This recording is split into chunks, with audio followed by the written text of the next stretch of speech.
The sky over Manhattan was still dark when Caleb Whitford stepped out of the Ritz-Carlton, the glass doors behind him reflecting a man who no longer looked like someone's husband or someone's father.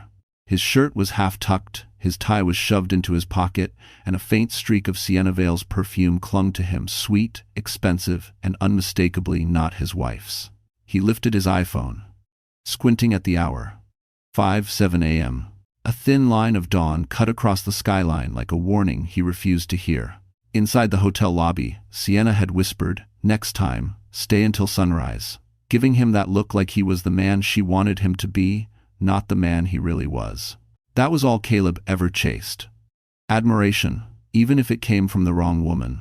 He breathed into his hands, trying to scrub away guilt, but it lingered thicker than the smell of alcohol on his clothes. He told himself it was fine. Lena wouldn't notice. She never noticed anything anymore. Not with the baby, not with her exhaustion, not with the bills piling in their Brooklyn apartment. She was too tired, too quiet, too small.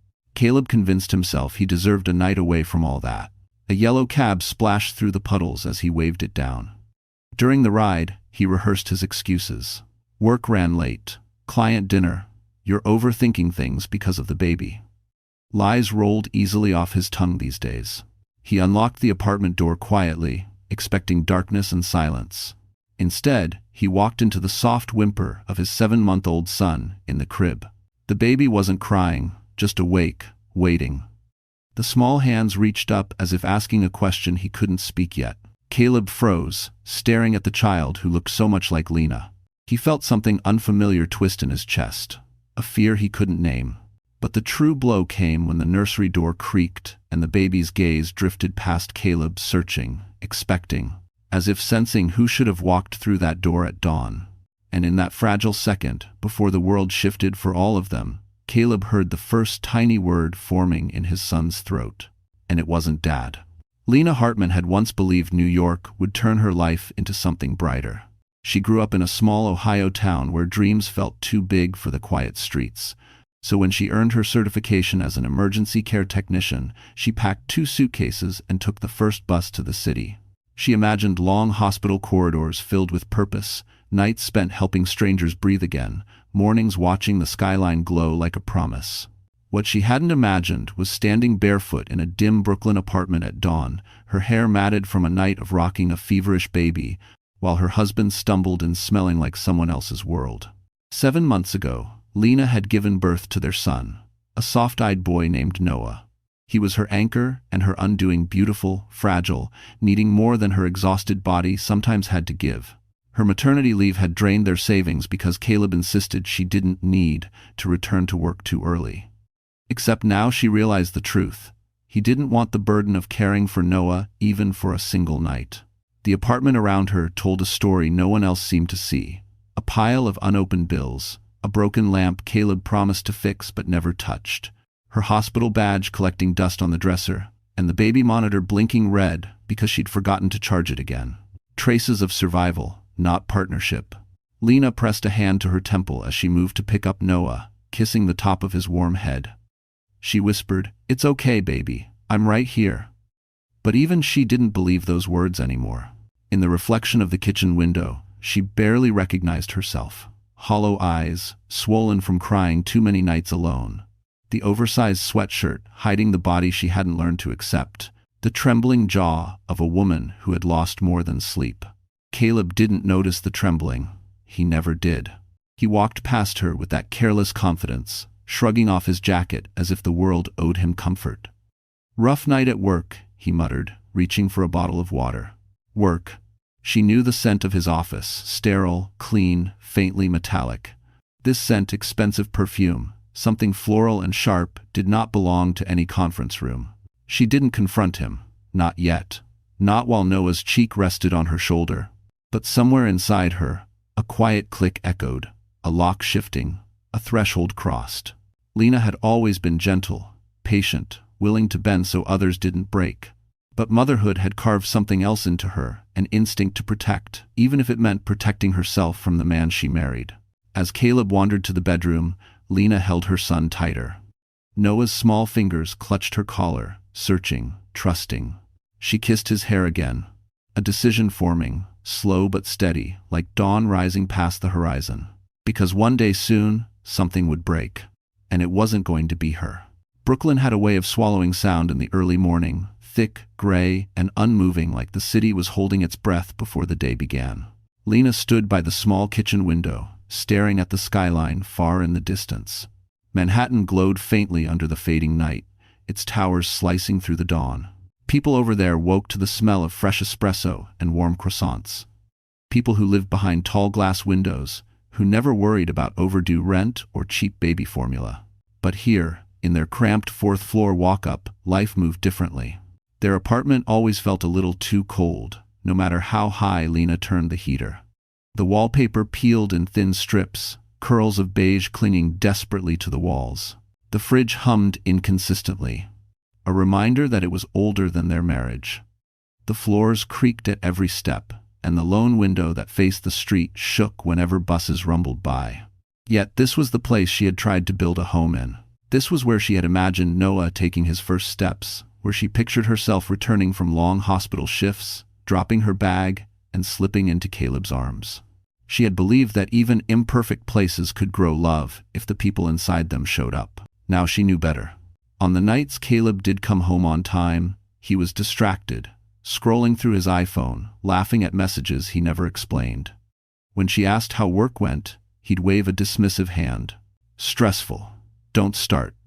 The apartment became a museum of silence, two adults walking past each other, pretending not to notice the widening gulf. Even the photographs on the wall looked like lies. Wedding photos from a courthouse ceremony, a picture from their first Christmas in New York, taken in Central Park when the snow made everything look hopeful. Caleb's smile back then had been real, or at least, she thought it was. During the day, the neighborhood outside buzzed with activity. Kids shouting on the sidewalk, the distant wail of ambulances, the hum of delivery trucks. Lena used to love the city's heartbeat. Now it reminded her of everything she had lost: her confidence, her sleep, her sense of belonging. She often watched the building across the street, the one with the wide balconies and warm lights. Families there sat together for breakfast. Couples shared coffee on the railing. Even single women with tote bags and neat hair buns looked more put together, more alive, more certain. Sometimes she wondered what her life might have been if she'd chosen differently. If she had taken the job offer from the hospital in Cleveland, if she hadn't rushed into marriage, if she had listened to the quiet voice inside her that whispered Caleb wasn't ready for the life he claimed he wanted. A sudden crash from the bedroom snapped her out of her thoughts. Caleb cursed under his breath, frustrated, impatient. And in that moment, Lena realized something inside him was cracking. And whatever it was about to spill into her world. Caleb Whitford had always been good at pretending. When Lena first met him, he was working in client relations for a mid-sized tech firm in Manhattan, wearing tailored shirts he couldn't quite afford, and speaking about future promotions that always seemed just one meeting away. He knew how to charm, how to fill silence with confidence, how to make a woman feel chosen. Lena, fresh to the city and hungry for stability, believed him. And that was the beginning of everything she didn't see.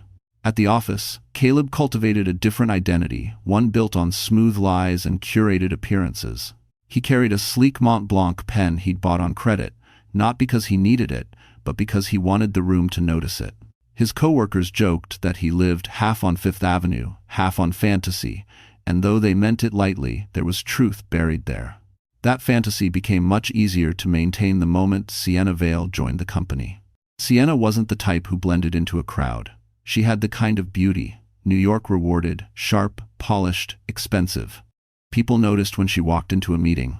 Caleb noticed most of all. And the worst part? Sienna noticed him noticing her. Their first late-night project turned into drinks. Drinks turned into accidental confessions about unhappy marriages and misunderstood ambitions. Within weeks, Sienna became a fixture in his evenings, perfume-soaked, perfectly dressed, whispering validation he craved. She played into his weaknesses without mercy. "Your wife doesn't understand you," she'd say, leaning close in the back of an Uber. "You're meant for more than that tiny apartment. You deserve a life that looks the way people already think you live." Thank you for watching. Caleb believed every word because it fed the ache in him, an ache rooted in status, ego, and the terror of being ordinary. So he started borrowing money. First small amounts, then larger ones. He manipulated expense reports. He stole time from his marriage and funds from his future. Every reckless decision tightened the knot around his own throat, but he told himself he could fix it later. He always thought he had more time. But Sienna wasn't just a distraction. She had ambitions of her own. She wanted connections, leverage, and a man who could give her entry to the world she idolized. Caleb wasn't that man, but she liked the fantasy he built, and she pushed him to maintain it. "Let's do another weekend at the Ritz," she'd whisper, tracing her finger along the rim of her cocktail glass. "You'll make it back. You're too smart not to." Caleb never admitted he was sinking. He carried secrets like bricks in his pockets, sinking deeper every time he smiled. Back in the Brooklyn apartment, Lena heard another thud from the bedroom, another reminder of the man she barely recognized anymore. Because on the other side of that door, Caleb wasn't just hiding what he did last night. He was hiding what might destroy all of them. The breaking point didn't arrive with screams or accusations. It arrived quietly, like most disasters in Lena's life, slipping in through the cracks she had been too exhausted to seal. It was a Thursday morning, unusually warm for spring. Noah had finally stopped coughing after a long night, and Lena tried to savor the brief calm. She stood in the kitchen, hair still damp from a rushed shower, warming a bottle while scrolling through her overdue email reminders from the hospital. Her old supervisor had offered a part-time night shift, but Caleb insisted she decline. "We don't need your income," he'd said, though the stack of bills suggested otherwise. The apartment felt strangely still. Caleb had left early for work, or so he claimed. In reality, he was sitting in a sleek midtown cafe across from Sienna Vale, who was adjusting her sunglasses and pouting at the foam heart in her latte. She held her iPhone high above the table, capturing the perfect selfie. "You look tired," Sienna teased him. "Long night with the baby?" He forced a laugh. "Something like that." She leaned in. "You know, Caleb, men like you shouldn't be wasting their lives in Brooklyn." He swallowed the flattery like medicine. Back at home, Lena placed Noah in his playpen and bent down to pick up a fallen pacifier. That's when she heard a soft vibration on the counter, Caleb's tablet, left behind in his rush. At first, she ignored it. She never touched his devices anymore. Boundaries were one of the few things she could still control, but the screen lit up again. The preview showed a message banner. Ritz-Carlton Confirmation Suite, 1924. "Thank you for your stay, Mr. Whitford." Invoice attached. Lena froze. Her breath locked in her chest. She tapped the screen with trembling fingers. It opened immediately. Caleb never bothered with passwords at home. The bill scrolled before her eyes like a slow-motion nightmare. 2 martinis, a bottle of champagne, room service for 2, late checkout. And Sienna's name appeared in the guest notes, not hidden, not coded, just boldly written as if he didn't expect consequences. Lena's heart pounded so hard she thought Noah might hear it. The room tilted. She steadied herself against the counter, fighting the dizziness creeping up her spine. Then, as if fate wanted to twist the knife deeper, a new message arrived. From Sienna, "Can't stop thinking about last night. Next weekend, same suite, or something higher? You choose, baby." The word baby felt like a punch. Lena's vision blurred, her breath sharp and thin. She wasn't a jealous wife imagining scenarios. She wasn't hormonal or overreacting. She wasn't too sensitive, as Caleb often accused. This was evidence. Cold, undeniable, devastating. She backed away from the tablet as if it were burning her. Just then, Noah let out a small cry, gentle, needy, grounding. She scooped him up, clutching him to her chest, tears falling before she could stop them. And in that moment, Lena understood something she had avoided for too long. Whatever came next, she would face it alone. For the first time since Noah was born, Lena couldn't breathe. Not the shallow panic breaths she'd grown accustomed to during sleepless nights. Not the quiet gasps that came after arguments she swallowed whole. This was different, deeper, darker, like her lungs had closed in protest of everything she had just learned. She sank to the kitchen floor, Noah pressed to her chest, his warm cheek resting against her collarbone. Her tears dripped into his soft hair. He didn't understand why his mother shook, why her arms tightened around him, as if he might be taken away the moment she loosened her grip. Her mind spiraled. The hotel invoice, the messages, the scent on Caleb's clothes, the late nights, The lies she had convinced herself were just misunderstandings. She tasted metal in her mouth, panic, despair, maybe both. Her vision warped around the edges, colors dulling into static. She forced herself to focus on Noah's tiny breaths, but even they couldn't steady her. She stood shakily, pacing the narrow living room with him in her arms. Every step felt like dragging a heavy chain. Her legs trembled. She looked around their apartment at the stained carpet, the pile of laundry she never had time to fold, the dead plant she kept pretending she could revive. This wasn't a home. It was a battlefield where she had been losing for far too long.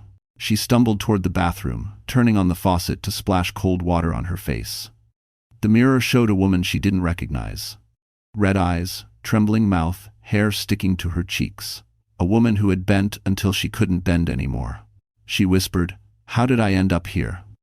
But the reflection had no answer. Her phone buzzed. A message from Caleb. "Heading home early. We need to talk." The words punched a hole through her chest. Talk? About what? How he'd explain everything? How she was misunderstanding? How his betrayal was somehow her fault, like every other thing he refused to take responsibility for. Her hands shook harder. Another buzz this time from an unsaved number. "Sienna, I hope she's not bothering you. You deserve peace. Peace." The words snapped something inside her. As if Lena were the problem. As if her existence disrupted their fantasy. The audacity made her knees weaken. She sank onto the edge of the bed, clutching Noah, breathing in his baby scent, as if it were the only thing keeping her from disappearing entirely. "This isn't fair," she whispered. "You deserve better. I deserve better." Noah cooed softly, oblivious to the storm around them. Outside, a siren wailed in the distance, long, hollow, almost mournful. It filled the room like a warning. A wave of dizziness washed over her. She steadied herself on the dresser, fingers closing around a photo of her wedding day. 2 smiling faces. 2 people who believed promises they had no idea how to keep. Lena stared at the photo, something inside her hardening. Because when Caleb walked through that door, she would not be the same woman he left behind. Caleb arrived home faster than Lena expected. She heard his key scraping against the lock, followed by the familiar thud of his shoes hitting the entryway floor. Noah stirred in her arms as if sensing a storm entering the apartment. Lena held him tighter. Caleb stepped in, scanning the room with attention she hadn't seen before. His hair was disheveled, his tie crooked, his eyes ringed with exhaustion or guilt. "Probably both. We need to talk," he repeated, shutting the door behind him. Lena didn't answer. She simply placed the tablet on the table between them, the Ritz-Carlton invoice glowing on the screen like a confession carved in light. His face drained of color. "Lena, it's not what you think." She felt something inside her go still. "Then tell me what it is." He opened his mouth, searching for a lie polished enough to pass. None came. But before he could speak, a sharp knock sounded at the door. 3 heavy, deliberate bangs. Caleb's face twisted, not in confusion, but in dread. Lena blinked. "Are you expecting someone?" He shook his head too fast. "Don't open it." The knocking came again, louder this time. "Mr. Whitford, NYPD." A voice called through the door. "We need to speak with you." Lena's breath froze. Caleb stumbled forward, whispering harshly, "Say, I'm not home." Before she could answer, the officer continued, "It's about the financial discrepancies reported by your employer. This will only take a moment." Lena's stomach dropped. "Financial discrepancies? Employer? NYPD?" Her gaze snapped to Caleb. "What did you do?" He rubbed his hands over his face. "It's nothing. It's a misunderstanding. I'll fix it." But the panic in his eyes betrayed him. Another bang at the door. "Open up, Mr. Whitford." Lena stepped away from him, heart pounding. "Caleb, what are they talking about?" His voice cracked. "I borrowed something from the company. Just to cover expenses. I plan to put it back." "How much?" she whispered. He looked away. "How much, Caleb?" He swallowed hard. "Almost 40,000. Lena felt the world tilt under her feet. $40,000. Stolen. From his workplace? While she struggled to buy diapers, the betrayal layered itself like ice up her spine. This wasn't just cheating. This wasn't just neglect. This was destruction, dragging her and Noah into a nightmare she didn't consent to. The officers pounded once more. "Mr. Whitford, Final warning. Caleb grabbed her wrist. Lena, please just tell them I'm not here. I'm begging you. She stared at him, this man she once promised a lifetime to. The same man who left her alone at night, who lied, who spent stolen money on hotel suites with another woman. Her pulse steadied, strangely calm. She walked toward the door. Caleb lunged. Lena, don't. She unlocked it, and as the officers stepped in, their badges catching the dim light of the apartment, Lena realized something monumental. She wasn't falling apart anymore. She was waking up. The police didn't arrest Caleb that night, but they served him with a formal notice to appear for questioning. When the door closed behind the officers, the apartment fell into a thick, vibrating silence. Caleb stood in the center of the room, hands shaking, breath shallow. For once, he wasn't performing. The mask he wore every day had cracked beyond repair. Lena, you don't understand, he whispered. But she did. Maybe for the first time, she looked at him with a clarity she didn't know she still possessed. You stole from your company. You cheated. You lied. What else don't I know? Caleb collapsed onto the sofa, burying his face in his hands. I was trying to keep up. Everyone at work has nicer suits, nicer apartments. I thought, if I could just get ahead, things would get better for us. End quote. For us, she repeated, her voice hollow. You spent stolen money on hotel rooms with Sienna. His silence was confirmation. Noah stirred in her arms, and Lena rocked him gently, almost instinctively. Her mind felt strangely sharp, like pain had carved away the fog she'd been living in. She gathered a diaper bag, Noah's blanket, and a few essentials. Caleb lifted his head slowly, panic spreading across his features. Where are you going? Somewhere safe, she said simply. For me and for my son. You can't just leave, he pleaded, rising to his feet. Lena, I need you. She paused at the doorway, meeting his desperate gaze. You needed me when I was sick after giving birth, when we couldn't afford groceries, when Noah had a fever at midnight. You didn't need me then. You only need me now because you're drowning. Her words hit him like a blow. She stepped into the hallway, heart pounding, knees weak but steady enough to carry her forward. The stairwell smelled of old paint and dust. Still, every step felt cleaner than the air inside their apartment. She headed to the only person who had ever shown her kindness in this building, Marcus Doyle, the retired NYPD officer with a quiet toughness and a soft spot for struggling young mothers. His door opened after a single knock. Lena? Marcus's worn eyes softened when he saw the state she was in. Come in, older dastard. Inside his small but neat apartment, she finally put Noah down on a folded blanket. Marcus handed her a glass of water without asking questions. She sat on the edge of his couch, trying to steady her trembling hands. Rough night? He asked gently. Her laugh cracked in her throat. More like a rough marriage. He didn't push. He didn't pry. He just nodded, giving her space to breathe something she hadn't felt in months. Outside, a siren wailed faintly across Brooklyn. Inside, Lena finally inhaled fully. For the first time, she allowed herself to imagine a life beyond survival. A knock sounded suddenly at Marcus's door, firm, urgent. Marcus's eyes narrowed. Stay here, Lena. Don't move. Marcus opened the door with the calm reflex of someone who had spent decades confronting danger. Lena tensed, instinctively reaching for Noah as she braced for the worst. But it wasn't the police. It wasn't even trouble, at least not immediately. It was Mrs. Alvarez from down the hall, an elderly woman who always noticed everything and forgot nothing. Her silver hair was pulled back tightly, her breathing heavy from the climb. Marcus, she said, pressing a hand to her chest. Caleb is tearing through the hallway like a madman. He's yelling her name. Lena's blood iced. Marcus stepped slightly in front of her. He won't get past me. A loud crash echoed through the building, the sound of a fist slamming against a door.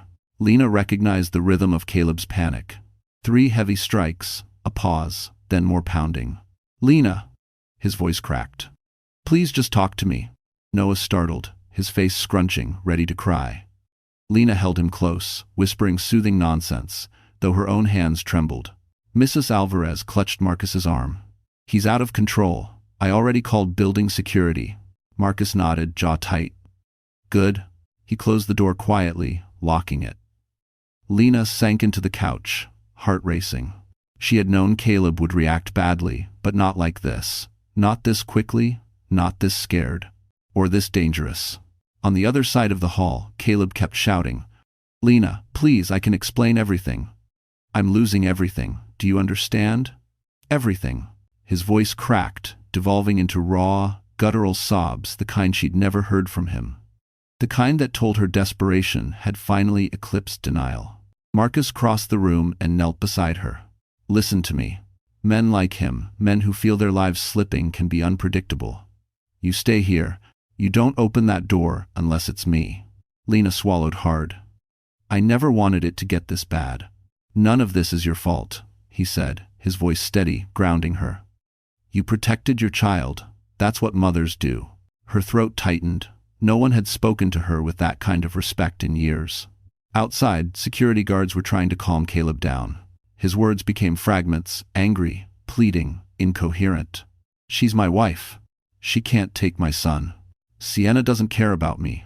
I didn't mean for any of this to happen." Then, suddenly silence.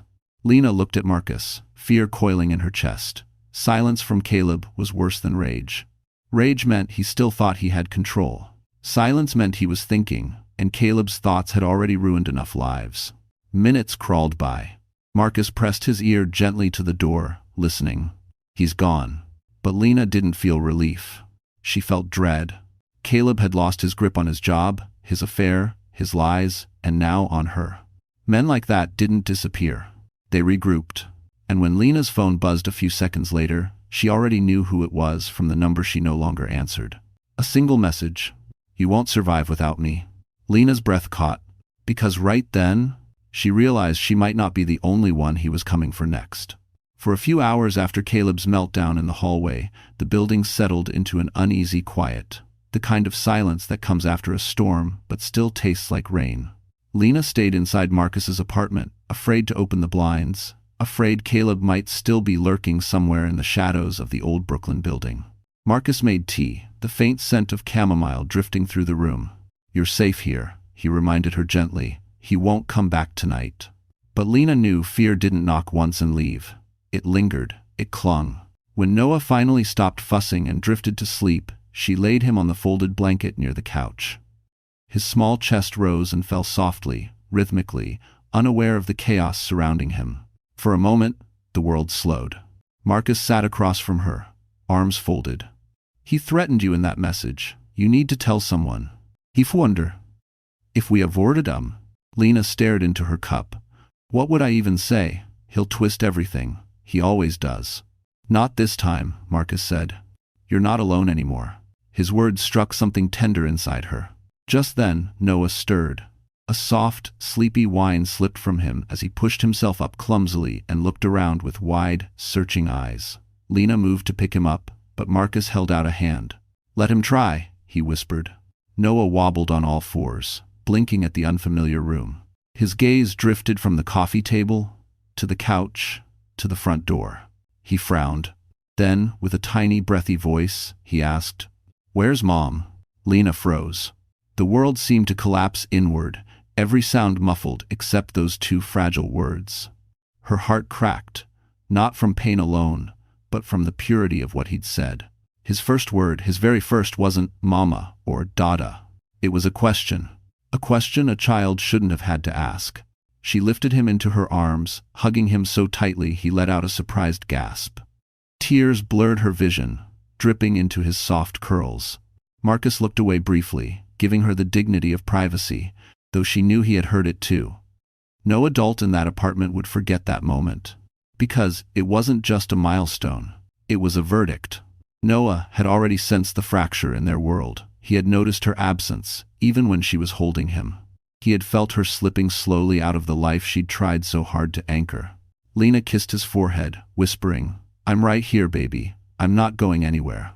But deep inside, another truth pulsed. They could never go back to that apartment. They could never go back to Caleb. As Lena rocked Noah gently, she didn't notice the vibration on her phone at first. Another message. Then another. Then 5 more, in rapid succession. She checked the screen hesitantly. But this time, the messages weren't from Caleb. They were from Sienna.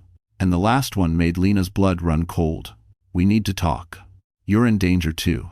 Lena stared at her phone, disbelief tightening her throat. Sienna Vale, Caleb's mistress, the woman who helped him shatter her heart, was messaging her with urgency, almost panic. Marcus leaned forward. What does she want? Lena read the last message again. You're in danger too. Her fingers trembled as she typed back. What are you talking about? The response came instantly, as if Sienna had been waiting with the phone in her hand. Please. I need to talk to you. In person. It's about Caleb. Lena's stomach knotted. Sienna had every reason to stay far away from her. Why reach out now? Why sound frightened? Before she could answer, another message appeared. I know what he did to you. And what he did to me? I'm sorry. I didn't know everything. Marcus exhaled slowly. She's fishing. Or she's scared, Lena whispered. He studied her carefully. Do you want to meet her? Lena didn't, but something in Sienna's words felt different. Not seductive, not manipulative, not smug. Desperate. She typed, Where? The reply came within seconds. I can't go to your building. He might be watching. Meet me at the River Street Pier. 1 hour. Please. It's not just the affair. You deserve to know the truth. A chill slid down Lena's spine. Not just the affair? Marcus placed a hand on her shoulder. If you go, I'm coming with you. 1 hour later, the Brooklyn waterfront lay under a gray sky, the East River choppy with wind.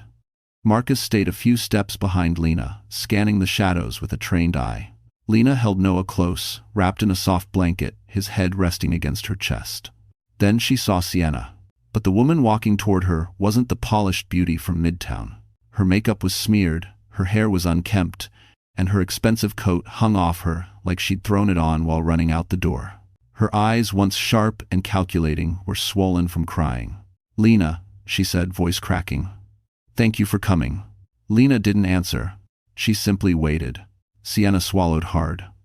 I swear, I didn't know he was stealing money. He told me he had investors, that he was starting something big.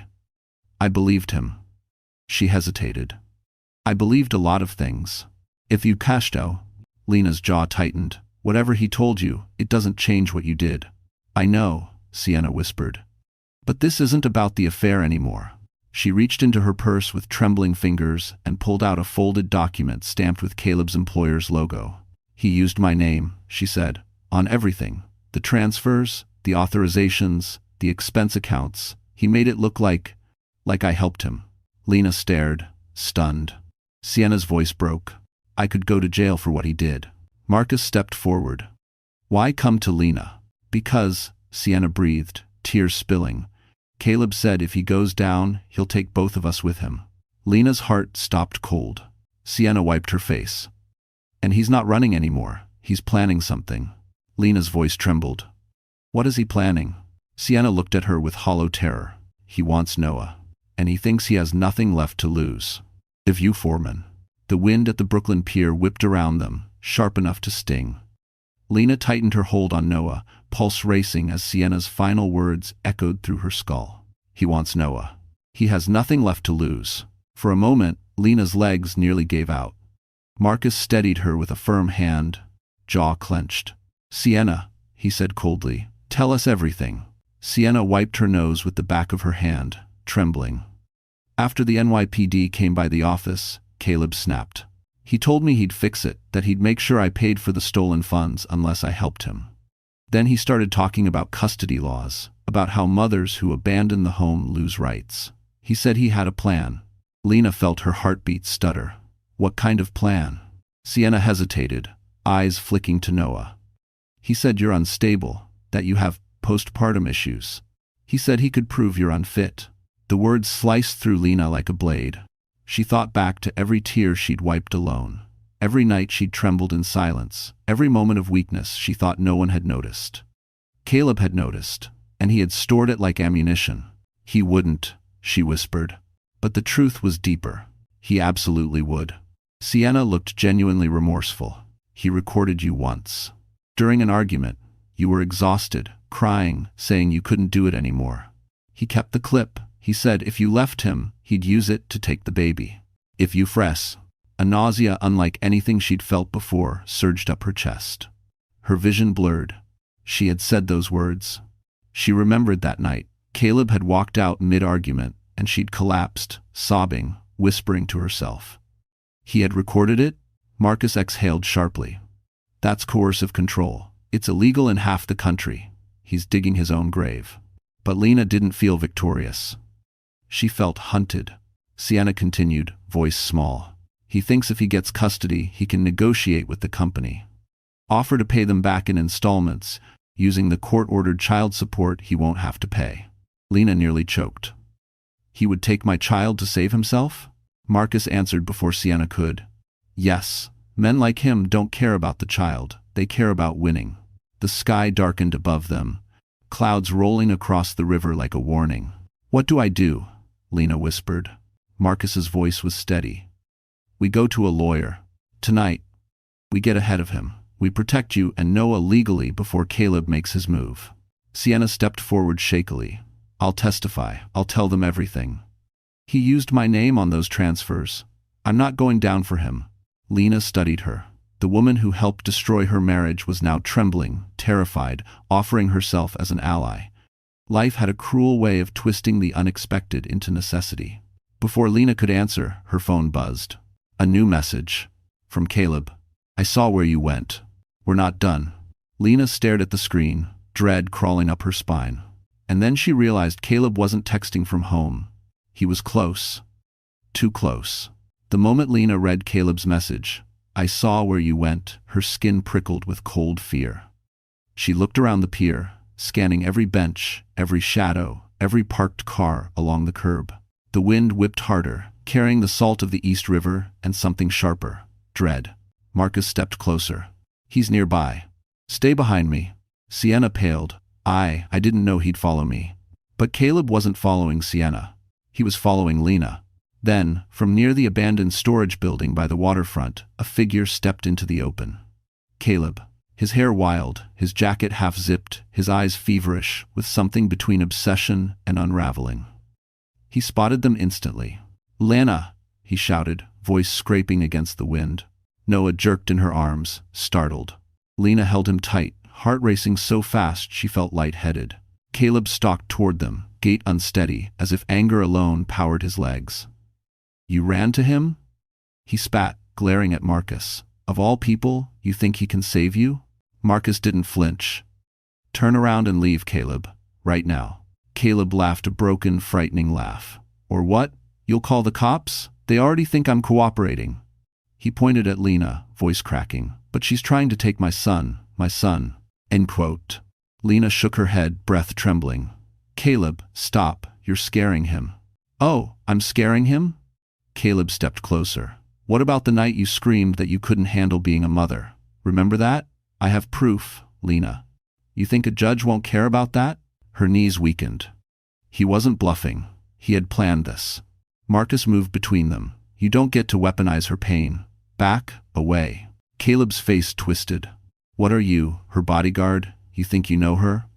You think she's strong? She's nothing without me.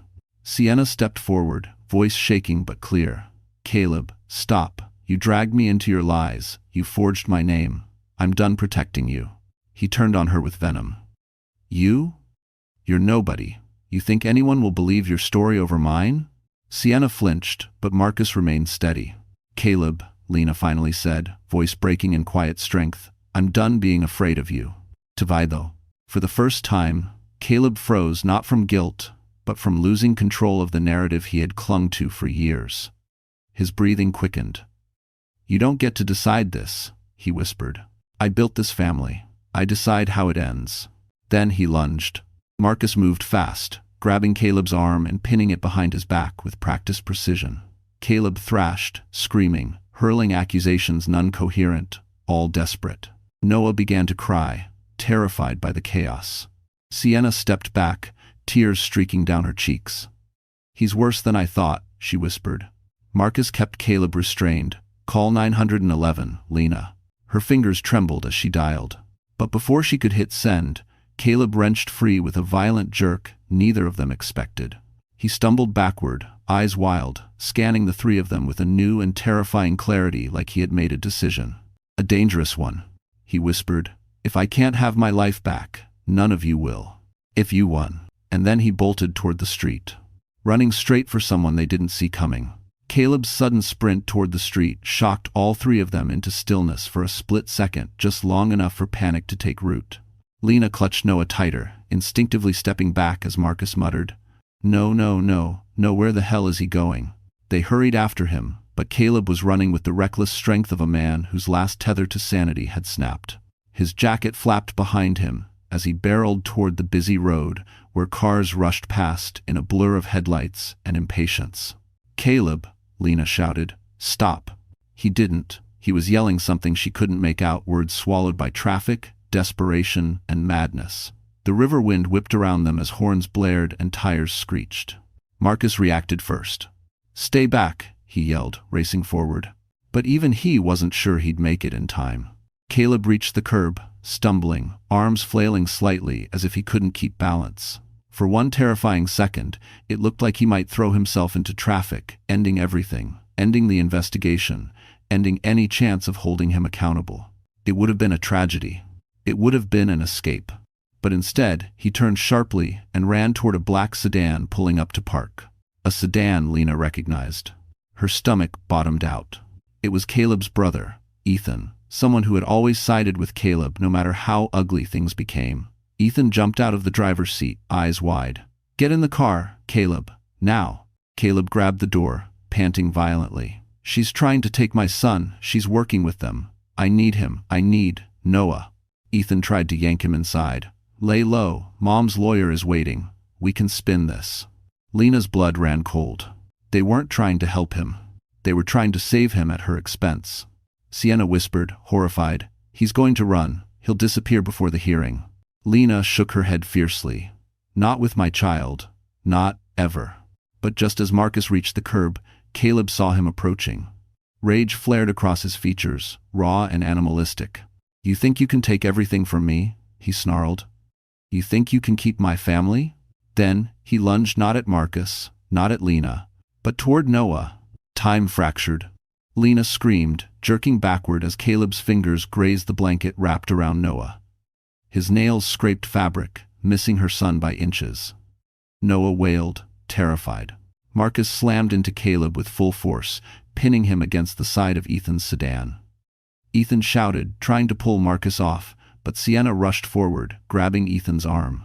"Don't you dare," she hissed. "You helped him do this." Caleb writhed, spit flying, screaming, "He's my son. I can take him. I can fix this." But his voice wasn't strong anymore. It was frantic, unhinged, defeated. Sirens wailed in the distance, fast, urgent, coming straight toward them. Caleb heard it too. His thrashing slowed, his face twisted into something hollow and dark. And then he whispered almost too quietly to hear, "You'll regret stopping me." As the police cars screeched to a halt, Marcus tightened his hold. Because in that moment, all of them realized, Caleb wasn't done, not even close. The police separated everyone, Caleb thrashing, Ethan shouting, Sienna trembling, and Lena clutching Noah with both fear and renewed determination. It felt like the world had finally seen the truth she had lived with for years. The chaos, the danger, the instability. Caleb hid so well behind charm and pressed shirts. Marcus stayed beside her through every step, answering questions, explaining what happened, making sure the officers knew exactly who had lunged at whom. Lena barely spoke. She didn't need to. Witnesses, security cameras, and Sienna's trembling testimony spoke louder than her fragile voice ever could. By evening, Caleb was taken into custody for questioning this time, not just about the financial crimes, but about attempted child endangerment. Ethan tried to intervene, but the officers dismissed him, reminding him he had obstructed an active scene. For the first time in months, Lena felt air reach her lungs fully. When the chaos finally thinned, Marcus drove her and Noah to a nearby legal aid center. The building was small but warm, with soft lighting and thick folders stacked neatly along the desks. The lawyer who greeted them, a composed woman named Evelyn Grant, offered a reassuring smile. "I've read the preliminary report," Evelyn said. "You're in a very strong position, Lena. You didn't run, you sought safety. You have witnesses, a former NYPD officer, and evidence of coercive control. Before yes." Lena lowered her eyes. "He recorded me on purpose. He wanted to use it against me. Evelyn nodded gently. Good. That will only help us. Lena looked up, startled. Help us? In context, Evelyn explained, it shows your distress, his emotional manipulation, and his intent to build a case to take your child. Judges don't react well to strategic exploitation of postpartum vulnerability. Lena felt something shift inside her, not fear, not grief, but recognition. She wasn't powerless. She never had been. She just needed someone to help her see her own strength reflected back. Evelyn continued, we'll file for temporary full custody immediately, a protective order, and emergency spousal support to get you on your feet. Lena blinked, overwhelmed. I can't afford a long legal fight. You don't have to, Evelyn said calmly. Marcus already covered your retainer. Lena turned sharply to Marcus. You didn't have to. I know, he said simply. But you deserved someone in your corner. Those words hit deeper than she expected. No man had ever stood for her without demanding something in return. No one had protected her without strings. Evelyn handed her a packet of documents. Lena, your life is about to change, but you get to decide the direction now, not Caleb. For the first time, Lena believed it. As they prepared to leave, her phone buzzed with a notification this time, from the NYPD portal. New evidence added to case file. Lena hesitated, index finger hovering above the screen. Marcus watched her carefully. Open it, he said. She did. And the moment she saw what Caleb had hidden for years, her knees almost gave out. Lena stared at the NYPD portal notification on her phone, her pulse fluttering like a trapped bird beneath her ribs. She tapped the screen, and the document loaded slowly, agonizingly, until Caleb's name appeared at the top alongside the words, Additional financial evidence see attached. Marcus leaned closer. Take your time. Whatever's in there, you're not facing it alone. But when the file opened, Lena felt the room tilt. It wasn't just expense reports. It wasn't just the forged authorizations using Sienna's name. It was a spreadsheet, a detailed ledger tracking transfers, withdrawals, and credit lines. But the part that made Lena's stomach hollow out was a section labeled, Household Expenses, L. Hartman. Every charge associated with her medical bills, maternity care, prenatal checkups, had been categorized as unnecessary burdens. Notes Caleb had added himself read, Evidence for instability case. Shows irresponsibility. Financial drain. Potential grounds for custody. Her lungs tightened. He documented my pregnancy as a liability. Marcus' jaw flexed. This is worse than I thought. There was more. In another tab, she saw a draft email Caleb had never sent, but saved in his drive an email addressed to his company's legal department. I fear my wife is mentally unwell. She refuses treatment.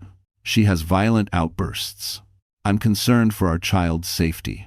If anything happens, she should be held accountable. Lena covered her mouth. She had never raised a hand. Never screamed violence. Never threatened anything. Yet Caleb had already built a world where she was the villain before she even realized she was living in a nightmare. Evelyn, the lawyer, skimmed the files with a growing look of disgust. He wasn't planning a divorce. He was planning a trap. He wanted custody before he fled the country. Lena's head snapped up. Fled the country? Evelyn nodded gravely. This pattern, rapid withdrawals, forged documents, unstable behavior, this is what men do when they're about to disappear overseas. He was preparing to take Noah with him. Lena felt something inside her ignite. Not fear, not despair, resolve. For months, she had been shrinking, pulling herself tight, folding into smaller versions of herself to survive. But now, she felt something unfurling, slow and fierce. I won't let him take my son, she said quietly. Marcus placed a steady hand on her back. You won't. Not now. Not ever. Evelyn smiled faintly, impressed. This is the moment you stop being the victim, Lena. This is the moment you build the case that ends him.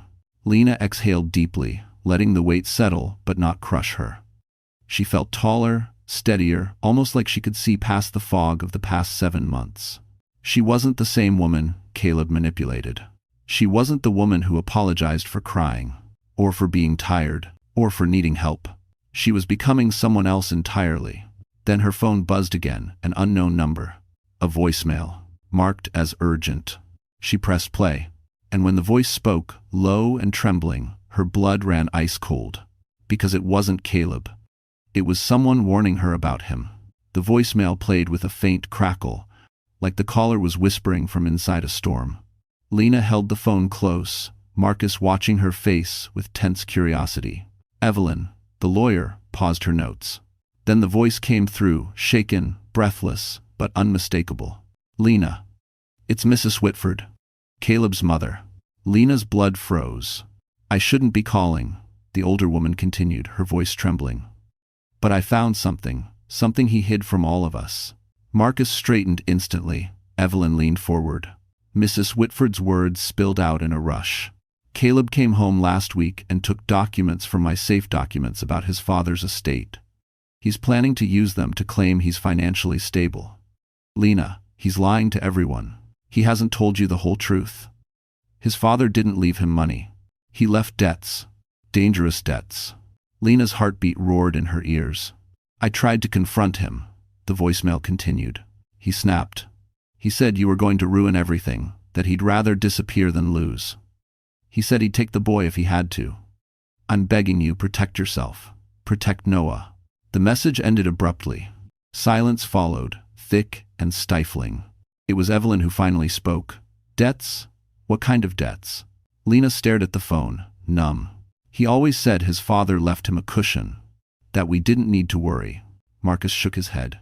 No, he meant it literally. A cushion, something soft to land on, but if his father owed money to the wrong people. It clicked.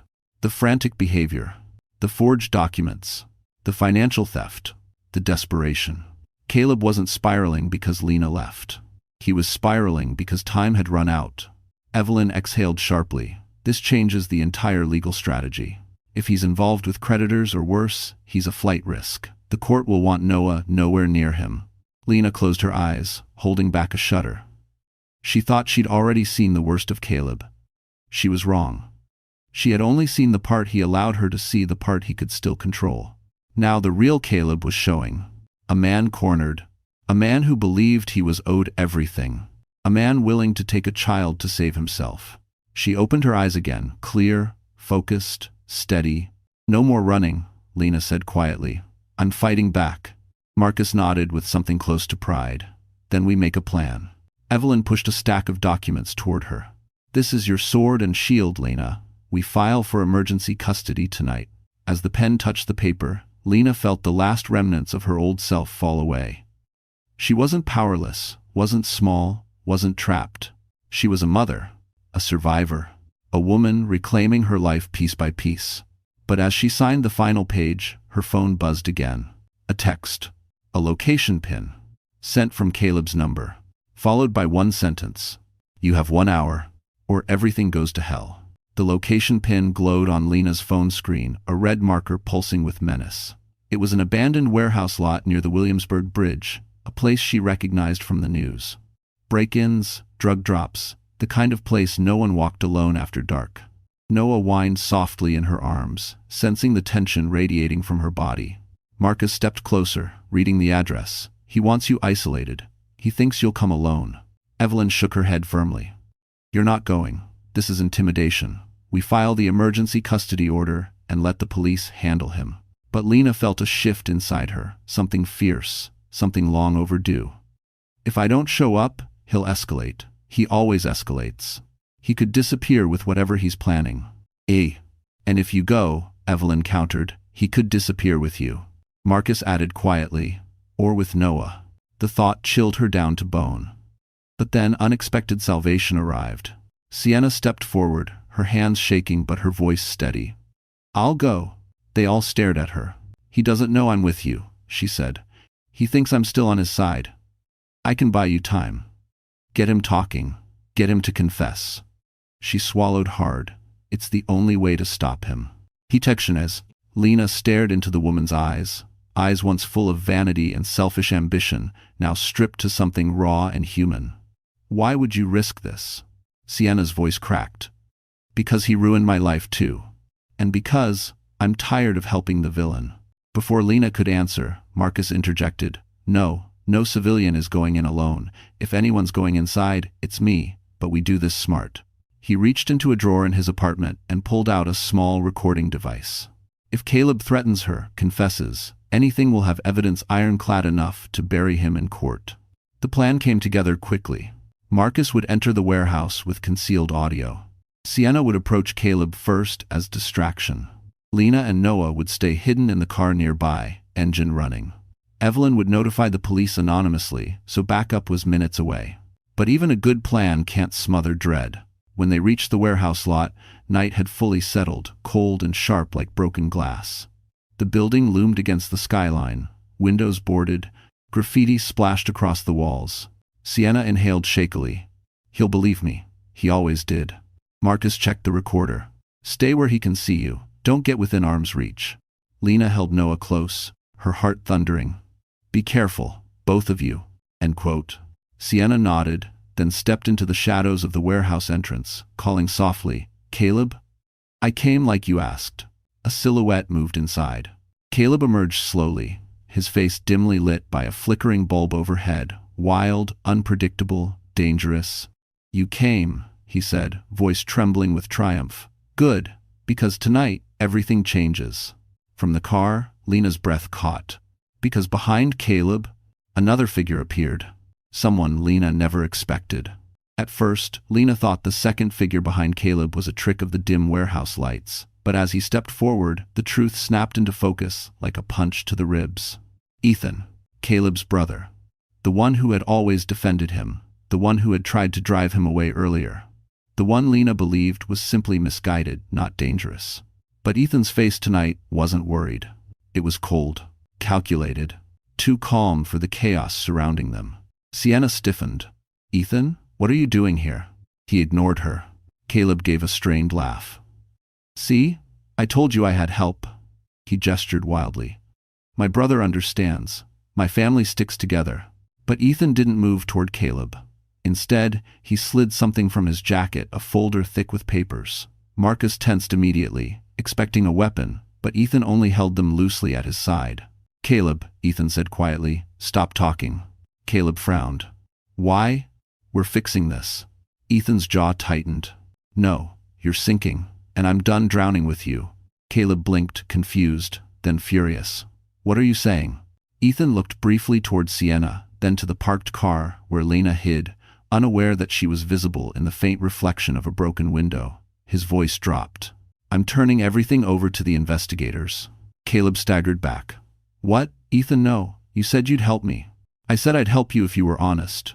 Ethan snapped. But you forged my signature on a loan application. You used my name with those men father owed money to, and now they're coming after me. Lena's breath caught. Another debt. Another betrayal. Sienna whispered, horrified. You dragged your own brother into this? Caleb shook, voice cracking. You don't understand. I had no choice. You needed control, Ethan said, and you lost it. Before Caleb could respond, Marcus made his move, stepping from behind a stack of crates. The recorder was on, catching every word Ethan had just said. Enough, Caleb, Marcus commanded. It's over. Caleb whipped toward him, eyes blazing. You think you can take everything from me. You think you can steal my family. You did that yourself, Marcus said. Caleb lunged. But this time, Marcus was ready. He sidestepped, pinned him with practiced precision, and forced him to the ground. Sienna screamed.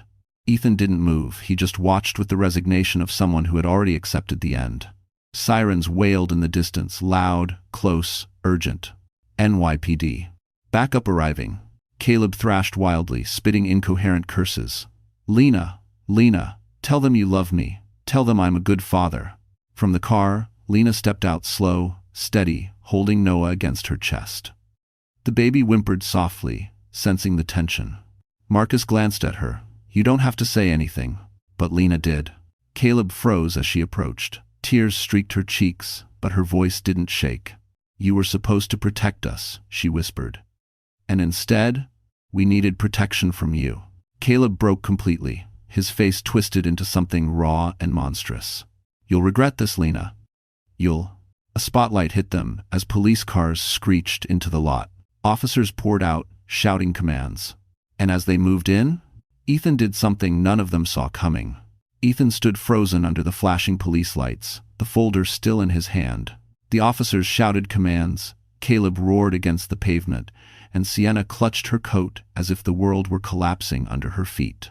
But Ethan, he moved with a strange calm, as though he had finally chosen a side. He raised the folder high. "Officers," he shouted, "this is evidence against Caleb Whitford. Every forged document, every stolen account, every threat he made to his wife and to me." End quotes. Lena's breath hitched. She hadn't expected Ethan to betray his brother. Loyalty had always been Caleb's shield. But tonight, even that shield cracked. Two officers rushed to Ethan, taking the folder like it was radioactive. One flipped through the pages, his brow furrowing deeper with every line. "Whitford," he called to the officer holding Caleb down, "we've got enough here to add several felony charges." Caleb's scream tore through the night. "Ethan, you're dead. You hear me? I'll..." His words were drowned by the click of handcuffs tightening. He twisted on the ground, eyes locked on Lena. "You think you won? You think you can raise my son without me? You're nothing." But Lena didn't flinch. She stepped forward, Noah's small hand gripping her sweater. "No," she said softly. "I'm a mother, and I'm done being afraid." Caleb's face contorted first with rage, then with something worse. The realization that he no longer had power. Not over her. Not over Noah. Not over anyone. The officers pulled him upright. He spat curses, empty threats, broken promises, but the night swallowed them whole. Caleb Whitford, the man who spent years fabricating control, walked into the back of a police cruiser with his illusions shattered and his future sealed. As the car door slammed, something unclenched in Lena's chest, something that had been tight since the day she married him. Marcus approached her, placing a warm hand on her shoulder. "It's over, Lena." She looked at him, really looked at him, the man who stepped in when she could barely stand, who protected Noah as if the child were his own, who believed her before she believed herself. "Thank you," she whispered. Sienna stepped forward cautiously. "Lena, I know I can't undo what I did, but I hope helping tonight means something." Lena nodded gently, not with forgiveness, but with closure. "It does." Ethan exhaled, shoulders sagging. "I should have stopped him years ago." "And Fortha." "You did it now," Lena replied. "That matters." The sirens faded into the distance, leaving the warehouse lot washed in moonlight. The river hummed softly, as if the city were finally exhaling alongside her. In the weeks that followed, everything changed. Lena received full emergency custody. Caleb faced charges that could keep him locked away for years. Sienna cleared her name and testified, choosing a better path. Ethan cooperated fully, breaking the family cycle of silence. And Lena, she began to rebuild. The hospital offered her training for advancement. Marcus helped her move into a safe, warm apartment, and slowly, as laughter returned to Noah's voice, Lena felt something she hadn't felt in a long time: hope. One evening, as she tucked Noah into bed, Marcus lingered in the doorway. "You did it," he said softly. "You changed your life." She smiled. "Not alone." He stepped closer. "You don't ever have to be alone again." Lena felt warmth bloom inside her. Her past had broken her. Her courage rebuilt her. Her future finally belonged to her. And for the first time in years, she believed she deserved every good thing coming. All right, so the story has come to an end, my wonderful friends. And if you're still here, right now, in this moment, then something in this journey must have touched your heart in its own quiet, personal way. Maybe it reminded you of someone you once were, or someone you're still becoming. Here's the truth this story leaves with us. No one heals by staying where they were broken.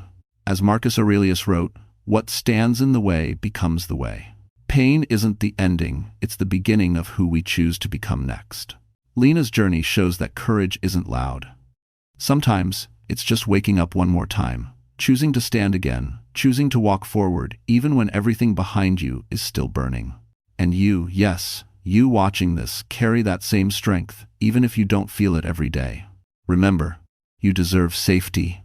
You deserve peace. You deserve a life that fits the size of your heart. If this story moved you, inspired you, or simply made you breathe a little deeper, then please like the video, share it with someone who might need it, and subscribe to our channel so we can continue walking through these stories together. Thank you for being here. And please, take care of your heart. It's the only home you never leave.